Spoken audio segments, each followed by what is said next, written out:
بسم اللہ الرحمن الرحیم۔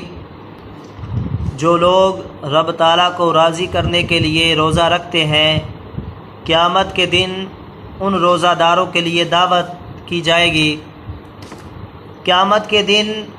جو روزہ دار ہوں گے ان لوگوں کے لیے عرش معلیٰ کے سائے کے نیچے دسترخوان بچھایا جائے گا،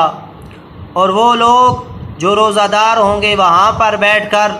رب ذوالجلال کی نعمتوں کو کھا رہے ہوں گے، رب تعالیٰ کی نعمتوں کو نوش جا فرما رہے ہوں گے۔ اور کچھ لوگ ایسے ہوں گے جو امتحان میں مبتلا ہوں گے۔ یہ جو لوگ نعمتیں کھا رہے ہیں ان کو دیکھ کر وہ لوگ جو امتحان میں مبتلا ہوں گے وہ دیکھ کر کہیں گے ہم جو ہیں وہ امتحان کی مشکلات میں ہیں، اور یہ لوگ رب ذوالجلال کی نعمتوں کو کھا رہے ہیں۔ تو میں قربان جاؤں، رب تعالیٰ ارشاد فرمائے گا، میرا رب فرمائے گا اے لوگوں حیران اور پریشان ہونے کی بات نہیں، یہ وہ لوگ ہیں جو صبر کر کے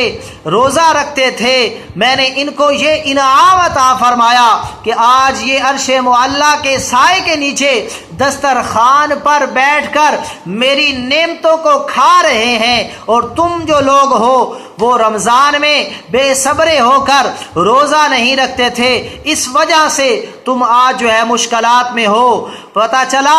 اس سے معلوم ہوا کہ جو لوگ رب ذوالجلال کی رضا کے لیے روزہ رکھتے ہیں رب تعالیٰ ان کو عرش معلیٰ کے سائے کے نیچے دسترخوان پر بٹھا کر اپنی نعمتوں کو کھلاتا ہے۔ دعا کرتا ہوں کہ رب ذوالجلال ہمیں اپنے پیارے محبوب علیہ الصلاۃ والسلام کے صدقہ سے ماہ رمضان کے روزے رکھنے کی ہمت اور توفیق عطا فرمائے۔